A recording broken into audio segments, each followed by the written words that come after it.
सारी रात उसने अंगारों पर गुजारी थी। कई बार उसके मोबाइल पर मरियम की कॉल्स आई थी, मगर वो नज़रअंदाज करता सिगरेट फूंकता रहा। रह रह कर अमल की घटिया हरकत उसे याद आ रही थी, मगर वो समझ नहीं पा रहा था कि अमल ने ऐसा क्यों किया। आखिर ऐसी कौन सी आखिर ऐसी कौन सी दुश्मनी थी उसे जो उसने निकाली थी, और उसे अपनी इज्जत का भी ख्याल ना रहा। एक लड़की होकर उसने इंतहाई कदम उठाया था। उसका बस नहीं चल रहा था कि अमल की जान निकाल दे। सुबह के 8 बजे उसका मोबाइल दोबारा बजा, जिस पर छोटी दादी की कॉल आ रही थी। दुखते सर को हाथों में थाम कर उसने मोबाइल साइड टेबल से उठाया और यस करके कान से लगाया। जी छोटी दादो, बोझल आवाज में पूछा गया। दादी की जान कैसा है? उनकी मोहब्बत भरी आवाज उभरी थी। अर्शा ने गहरा सांस लिया। दादो, इतने सब के बाद भी आप मेरा हाल पूछ रही हैं? अर्श की आंखों में नमी उतरी थी। बिलाशुबा एक गैरतमंद मर्द कभी अपने किरदार की तनकीद पर सुकून से नहीं रह सकता। अमल ने उसकी मर्दानगी को बुरी तरह धचका दिया था। दादी सदके, इसका एक ही हल है, अगर तू दादी की बात मान ले। उनकी बात अर्श को समझ में नहीं आई थी। इसका क्या हल हो सकता है दादो? वो झुंझला गया था। भला गुजरे लम्हे भी कभी वापस आते हैं? तुम अमल से निकाह कर लो। देखो अर्श, ऐसे करने से हर एक की जुबान बंद हो जाएगी। उन्होंने थोड़ा झिझक कर कहा था, लेकिन अर्श कई पल कुछ बोल नहीं सका था। देखो बेटा, जो होना था वो हो गुजरा। अब समझदारी से काम लो। अमल और तुम्हारा निकाह बहुत ज़रूरी है, ताकि जामिन शाह को दुनिया के सामने सफाइयाँ पेश ना करना पड़े। वो उसे खामोश पाकर मजीद समझाने लगी। अमल इस वक्त मेरे घर पर है, क्योंकि अली और रामीन बहुत सख्ती कर रहे थे उसके साथ, इसलिए मैं उसे अपने साथ ले आई। तुम आ रहे हो ना बेटा? वो बोल रही थी, और चंद लम्हों में ही अर्शा ने अपनी ज़िंदगी के साथ अमल और मरियम की ज़िंदगी का भी बहुत बड़ा फैसला कर लिया। ये आप क्या कह रही हैं छोटी दादो? मैं और अर्शा से निकाह? ऐसा हो ही नहीं सकता। वो मरियम का शोहर है, मेरा अर्शा से निकाह नहीं हो सकता। अर्श से बात करने के बाद वो अमल के पास आई थी, जो पहले ही अपने माँ बाप के रद्द अमल पर सदमे में थी। उनकी बात सुनकर तो जैसे हत्थे से उखड़ गई थी। देखो अमल बेटा, होश के नाखून लो। मरियम तुम्हारी सगी बहन नहीं है। तुम्हारा निकाह अर्श से बहुत ज़रूरी है, हमारे ख़ानदान की इज्जत की खातिर। फुफ्फो ने उसे समझाने की कोशिश की थी, मगर वो मुसलसल नफ़ी में सर हिला रही थी। नहीं, किसी सूरत में उससे निकाह नहीं करूँगी। बेशक उसे अपने माँ बाप से बेशुमार शिकवे थे, जिन्होंने उससे ज़्यादा मरियम और अर्श को अहमियत दी थी, मगर फिर भी वो ख्वाब में भी अर्श शाह से निकाह का नहीं सोच सकती थी। देखो, उस लड़के ने तुम्हें कल गाल पर थप्पड़ मारा था ना, तुम भी अर्श से निकाह करके उसकी रूह पर थप्पड़ मारो। अब इसी तरीके से वो अमल को मना सकती थी। वो लड़की आज नहीं तो कल अर्श के दिल से उतर जाएगी, जो उसे औलाद की खुशी नहीं दे सकती। फिर देखना तुम शाह हवेली पर राज करोगी, राज, क्योंकि ये तुम्हारा ही हक है मेरी बच्ची। उनकी बातें अमल को बिल्कुल खामोश करा गईं। वो पहले ही बहुत ज़्यादा परेशान थी, क्योंकि उसके माँ बाप ने उस पर भरोसा नहीं किया था। उसका बस नहीं चल रहा था कि अर्शा और मरियम को जान से जाकर मार दे। सबसे बड़ा नुकसान यही तो था कि अली और रामीन ने उसकी बात पर बिल्कुल भी यकीन नहीं किया था, वरना उसका प्लान बिल्कुल कामयाब था। जामिन शाह और अर्शा से बदले की खातिर उसने अपनी इज्जत का भी ख्याल ना किया था, और ज़माने के सामने अपनी और अपने माँ बाप की इज्जत का जनाजा निकाल दिया था। और फिर भी कोई अर्शा को गलत करार ही नहीं दे रहा था। अर्श, अमल पता नहीं कहाँ चली गई है बेटा, मैं तो बेहद परेशान हूँ। अर्श जैसे ही फुफ्फो के घर पहुंचा, उन्होंने उसे परेशानी के आलम में ये खबर दी। क्या मतलब छोटी दादो? अर्श के माथे पर बल पड़े। वो तुमसे निकाह करने पर राजी नहीं थी, मगर खामोश हो गई थी। मुझे लगा मान गई है, मगर अब पता नहीं वो कहाँ चली गई है। वो हकीकतन परेशान थी। आपने आनी से कल आपने आनी से कॉल करके पूछना था ना, यकीनन वहीं गई होगी। वो बेजार सा गोया हुआ। बेटा, मैंने पूछा है अशल से, वो कह रहा है कि अमल वहाँ नहीं आई। उनकी बात पर अर्श ने सर झटका था। बेटा, मुझे बहुत परेशानी हो रही है। अली और रामीन के रवैये से बहुत दिल बर्दाश्ता थी वो कल रात से, कहीं कुछ कर ही ना ले खुद के साथ। वो सीने पर हाथ रखते गोया हुई। अच्छा है दादो, वो खुद को ख़त्म कर ले, क्योंकि अगर उसने खुद को सज़ा ना दी ना, तो मैं उसे सज़ा दूंगा, और मेरी सज़ा ऐसी होगी कि वो ताहयात नहीं भूलेगी। अरे बेटा, किन सोचों में हो? प्लीज़ अमल को ढूंढ लाओ। अर्श को पुरसोच अंदाज में खड़े देखकर उन्होंने उसका शाना हिलाते हुए कहा, जी मैं जाता हूँ। बस बात में सर हिलाता वापस मुड़ गया। अमल की अचानक गुमशुदगी की खबर दोनों घरों में पहुंच चुकी थी। रामीन और अली का दिल तड़प रहा था। जामिन शाह और हुरैन की कोई तसल्ली काम नहीं आ रही थी। मरियम अपनी जगह परेशान थी। मुख्तसर ये कि सभी कल का वाकया भुलाई बस अमल की सलामती की दुआ जेरे लब दोहरा रहे थे। जामिन और अली भी अर्श के साथ उसे ढूंढ रहे थे, मगर सारा दिन गुजर गया, अमल का कुछ पता ना चला। वो घर से निकल तो गई थी, मगर अब जाती कहाँ। एक ख्याल आया कि फ़िज़ा या इज़ा के घर चली जाए, मगर फिर दिल ना माना वहाँ जाने को भी, क्योंकि वो जानती थी वहाँ से उसे बआसानी ढूंढ लिया जाएगा। उस पार्क में बैठे उसे सुबह से शाम और शाम से रात हो गई थी। अब तो पार्क में इक्का दुक्का ही कोई रह गया था। वो सुबह से एक बेंच पर बैठी सोच में डूबी थी। उसे पछतावा हो रहा था कि उसे अर्श की नफ़रत में इतना आगे नहीं जाना चाहिए था, कि अपने और अपने माँ बाप की इज्जत का भी ख्याल ना किया था उसने। लेकिन फिर भी पापा को तो मुझ पर हर हाल में यकीन करना चाहिए था ना। लेकिन फिर भी पापा को तो मुझ पर हर हाल में यकीन करना चाहिए था ना। अर्श शाह से निकाह तो मैं भी कभी नहीं करूँगी। अगर मैं वहाँ रुकती तो छोटी दादू ऐसा करवा देती, लेकिन मुझे नफ़रत है अर्श शाह से। वो सुबह से मुसलसल यही बातें सोच रही थी। कल रात से उसने कुछ खाया भी नहीं था। भूख की शिद्दत भी उसे महसूस हो रही थी। क्या बात है चिड़िया, आज किससे रूठ कर आई हो? पार्क का चौकीदार अमल के बराबर बैठता खबासत से गोया हुआ, जबकि उसकी आवाज़ पर अमल जैसे उछल ही पड़ी थी। उसने अमल का हाथ सख्ती से जकड़ लिया था। अरे मैं मनाने ही तो आया हूँ मेरी जान।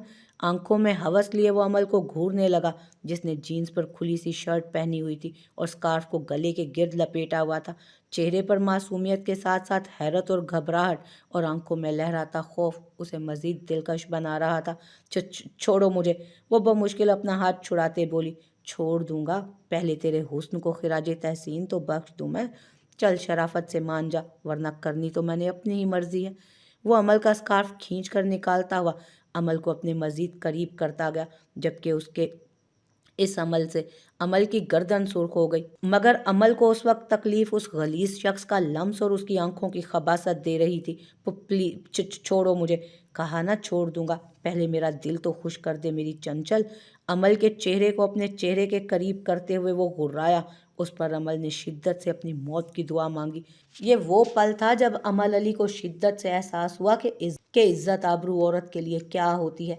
कल उसने अर्श के किरदार को मशकूक करने की खातिर जो ड्रामा रचाया था, आज कुदरत उसे सच कर रही थी। आंखों में आंसू भरे वो उस पल बस अपनी मौत मांग रही थी, ताकि ये गलीज शख्स अपने मकसद में कामयाब ना हो सके।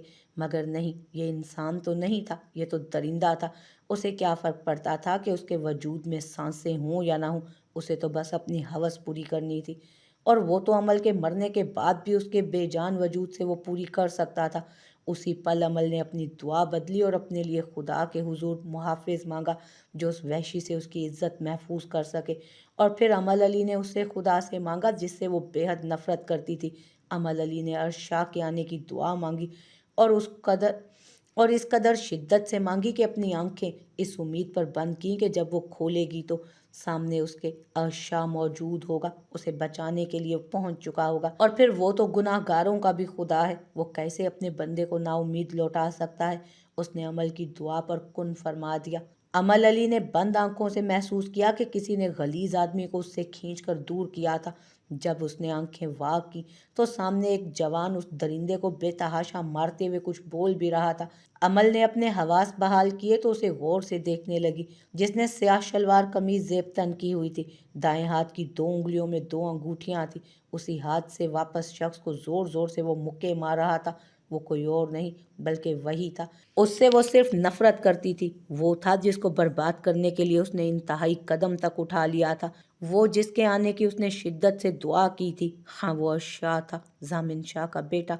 उस शख्स को नीम मुर्दा करने के बाद अर्शाह अमल की सिमत मुड़ा और घास पर पड़ा उसका स्कार्फ उठाकर उसके सर पर दिया और उसकी कलाई थामकर अपने साथ चलाने लगा।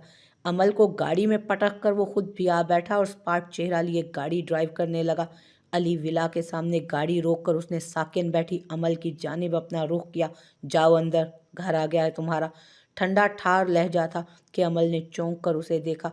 मैं इस हालत में पापा के सामने कैसे जाऊंगी? मुझे अंदर नहीं जाना, वो बेसाख्ता ही बोली थी। फिर शर्मिंदगी से सर झुका गई। अर्शाद तमस्खराना अंदाज में बोला, कल भी तो इसी हालत में भरे खानदान के सामने अपनी इज्जत और आबरू का राग अलाप रही थी ना तुम। उस वक्त शर्म नहीं आई तुम्हें? अब कैसी शर्म फिर? वो उसके झुके सर को देखता जता रहा था। सुबह होने से पहले अगर तुमने घर में कदम ना रखा तो तुम्हारे बाप की इज्जत पामाल हो जाएगी, इसलिए जाओ अंदर। वो दरुस्तगी से गोया हुआ था और अमल से मुंह फेर लिया, मगर वो हनूज एक ही सिमत में सर झुकाए खामोश बैठी थी। जब गाड़ी की खामोशी में अर्शाह की आवाज़ ने इश्तियाल बर्पा किया, निकाह करोगी तुम मुझसे अभी इसी वक्त?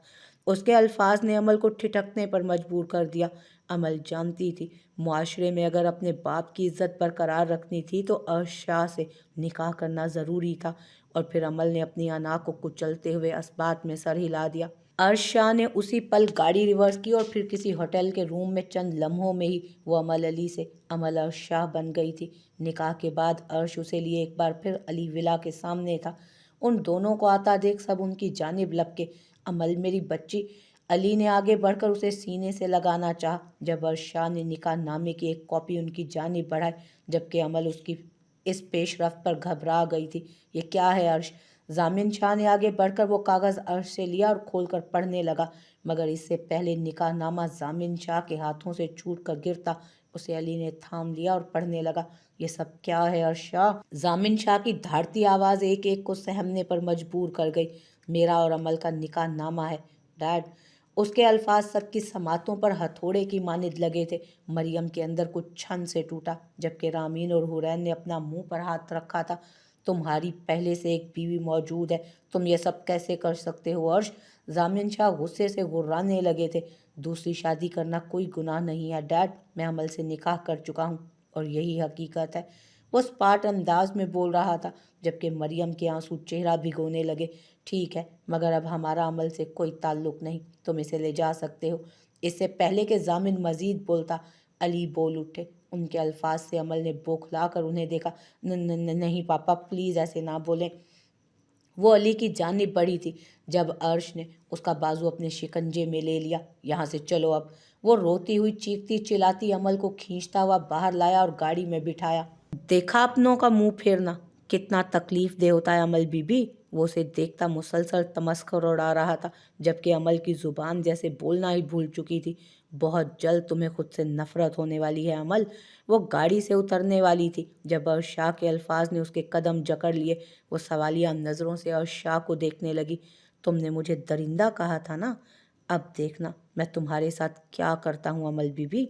वो ठहरे हुए अंदाज में बोला, लहजे में बेइंतहा सख्ती थी। कहाँ ले जा रहे हो मुझे? उसे जिंदगी में पहली बार अर्शाह से खौफ महसूस हुआ था। अल्फाज बमुश्किल हलक से अदा हो पाए थे। मैं तो तुम्हें अपने साथ अपने घर ले जा रहा हूँ, लेकिन तुम्हारे लिए वो जगह जहन्नुम से कम नहीं होगी, यकीन रखो मुझ पर। वो मायनी खेजी से बोला, जबकि अमल उसकी आंखों में नफरत देखती कपकपा कर रह गई। बैक वक्त अर्शाह ने दो लड़कियों को आसमान से ज़मीन पर आ पटका था। अमल की तो उसे कोई परवाह नहीं थी, लेकिन यही तो उसका मकसद था कि वो अमल की अना को पारा पारा कर दे। मगर इस सारे इंतकाम में उसने मरियम के एतमाद और मान को भी कदमों तले कुचल कर रख दिया था। वो कितनी हसास है ये अर्शाह से बेहतर कौन जान सकता था, जिसने मरियम को बेइंतहा चाहा था। मगर आज जो दुख उसने मरियम को दिया था, शायद उसका मदावा कोई ना था। अपने साथ बैठे वजूद से बेखबर वो गाड़ी ड्राइव करता मुसलसल मरियम के बारे में ही सोच रहा था, जो उसका सकून थी। मगर उसी सकून को आज अर्शाह ने अपने गुस्से और इंतकाम में बेसकून कर दिया था। जाने उस वक्त मरियम की क्या हालत होगी। इस कदर ज़हनी दबाव के बावजूद वो बहुत तेज़ ड्राइव कर रहा था। साथ बैठी अमल को गहरी रात के साथ साथ अपने साथ बैठे गुमसुम से अर्श के स्पाट चेहरे को देखकर भी खौफ आ रहा था। भूख से बेहाल, नींद से बोझल होने के बावजूद वो साकित बैठी थी।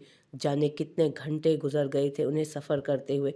अब तो सुबह भी हो चुकी थी। गाड़ी एक झटके से रुकी तो अमल ने चेहरा खिड़की की जानिब करके उस बड़ी सी इमारत को देखा, जो शायद कोई सरकारी इमारत थी। चौकीदार समेत गार्ड ने उसे सल्यूट किया। वो गाड़ी से बाहर निकला था और बगैर कुछ कहे माथे पर बल डाले आगे बढ़ने लगा। उसके पीछे एक गार्ड भी था, जबकि चौकीदार और दूसरे गार्ड्स अब अमल को देख रहे थे, जो गाड़ी में बैठी रह गई थी। यकदम अमल को उसकी सबकी का एहसास हुआ। अर्शाह उसे वहीं छोड़कर जा चुका था। वो सर झुकाए गाड़ी से उतरी और उसी सिमत बढ़ गई जहां अर्शाह गया था। दूसरे फ्लोर पर ही अर्श उसे एक फ्लैट के अंदर जाता दिखाई दिया। वो भी खामोशी से उसकी जानिब बढ़ी थी। दरवाजे के पास रुककर उसने बाहर लगी नेम प्लेट देखी जिस पर एसपी अर्श शाह लिखा था। वो गार्ड अब अमल को देखता वापस मुड़ गया था, जबकि अमल ने फ्लैट में कदम रखा। वो कुछ उलझी हुई सी थी, क्योंकि जहाँ तक उसे मालूम था अर्श शाह का लाहौर में अपना घर था, फिर वो सरकारी फ्लैट में क्यों आया था। बहरहाल उनके ताल्लुकात अच्छे नहीं थे और ये वक्त मुनासिब भी नहीं था, इसीलिए वो उस वक्त उससे कुछ भी बोलने की पोजीशन में या पूछने की पोजीशन में नहीं थी। वो सामने ही सोफे पर बैठकर जूते उतार रहा था। फिर वो उठकर एक कमरे में चला गया। बेसाख्ता अमल ने तवील सांस लिया और अब वो अतराफ का जायजा लेने लगी। इतना तो वो समझ गई थी कि ये सरकारी फ्लैट था, जो कि बेहद सादा मगर नफासत से सजा हुआ था। हर चीज़ साफ सुथरी अपनी जगह पर थी। फ्लैट में शायद 2 ही कमरे थे, जिसमें से एक में अर्श गया था, दूसरे का दरवाज़ा भी बंद था। सामने ही किचन था। वो काफ़ी देर से खड़ी थी कि अब तो उसकी टांगें भी शल हो रही थी। अभी वो सोफे पर बैठने का सोच ही रही थी कि अर्शा पुलिस यूनिफॉर्म में मलबूस एक हाथ से बाल सेट करता, दूसरे से अपनी पैंट की जेबें खंगाल रहा था। उसके बाल अभी भी नम थे, शायद वो शावर लेकर आया था, तभी पहले की निस्बत खासा फ्रेश लग रहा था। फिर सामने मेज़ पर पड़ी कार की चाबी और अपना मोबाइल उठाकर बैरूनी दरवाजे की तरफ बढ़ा। बाहर से दरवाज़ा लॉक होने की आवाज़ आई थी। बेख्तियार अमल को शिद्दत से रोना आया। मतलब वो उसे यहाँ पर छोड़कर जा चुका था अकेला, मगर अर्शा इतना बेहिस कैसे हो सकता है। उसे शदीद भूख लगी थी। सख्ती से हथेली से आंसू पूंछती वो किचन की जानिब बढ़ी, पर कैबिनेट और फ्रिज खंगालने के बाद जब उसे खाने को कुछ ना मिला तो उसका दिल किया कि वो फूट फूट कर रोए। और फिर वो रोई, फूट फूट कर रोई, क्योंकि उसे एहसास हो रहा था कि वो अपने साथ कितना कुछ गलत कर चुकी है। अर्श, वो अचानक ट्रांसफ़र पर इस्लामाबाद आया था। आते साथ ही एक केस में फंस गया था। 2 दिन से वो घर नहीं गया था। अभी बस वो सारे काम निपटा कर थाने से निकला था, मगर गाड़ी में बैठकर सोचों का रुख एक मर्तबा फिर कल के वाक़ये पर चला गया। शाज़िल की आवाज़ पर वो चौंका। शाज़िल अब उसके साथ फ्रंट सीट पर बैठ चुका था। मुझे तो लगा तू चला गया होगा, लेकिन तू गाड़ी में ही बैठा है अभी, सब ठीक तो है ना। शाज़िल को उसका अंदाज आज सुबह से ही खामोश और अजीब सा लग रहा था, मगर मौका ना मिला पूछने का। अभी भी अर्श कुछ उलझा उलझा हुआ ही लग रहा था। हाँ, मैं ठीक हूँ, भारी आवाज़ में जवाब आया। यकीनन वो 2 रातों से सोया नहीं था, ये उसी का असर था। अच्छा चल, तेरे घर चलते हैं, वहीं जाकर बात करेंगे। शाज़िल ने उसके कंधे पर हाथ रख कर कहा। नहीं, मुझे घर नहीं जाना। घर जाने के नाम पर अर्श यकदम ही बौखला गया था। अर्श, तू परेशान है? क्या हुआ है? ज़रूर मरियम भाभी के लिए परेशान है। इतनी दूर जो ट्रांसफ़र हो गया है तेरा। मुझे तो तुझे थाने में भी देखकर हैरत हुई। तूने मुझे भी नहीं बताया तेरा इस्लामाबाद ट्रांसफ़र हो चुका है। शाज़िल मज़ीद भी बोल रहा था। वो उसका ट्रेनिंग में दोस्त रह चुका था। सच में मुझे तो तुझे थाने में देखकर हैरत हुई। तूने मुझे भी नहीं बताया कि तेरा इस्लामाबाद ट्रांसफ़र हो गया है। शाज़िल मज़ीद भी बोल रहा था। वो उसका ट्रेनिंग दोस्त रह चुका था। अभी अचानक ही अर्श को देखकर शाज़िल को खुशी हुई थी, मगर अर्श तो मरियम के नाम पर ही सर्द आह भर कर रह गया। यार, मैंने अभी किसी को भी कुछ नहीं बताया, बस आ गया। अर्श मध्यम सा बोला। क्या मतलब किसी को नहीं बताया? अंकल को तो पता होगा। शाज़िल हैरत ज़दा सा गोया हुआ, जबकि अर्श ने माथे पर हाथ मारा। ऐसा कैसे हो सकता था कि जामिन शाह को उसके ट्रांसफ़र का मालूम ना होता। तुझे कहाँ छोड़ना है? अर्श ने सर झटक कर गाड़ी स्टार्ट करते हुए शाज़िल से पूछा। यार, वहीं बिल्डिंग में जहाँ तेरा फ्लैट है। शाज़िल ने जवाब देकर खामोशी इख्तियार कर ली।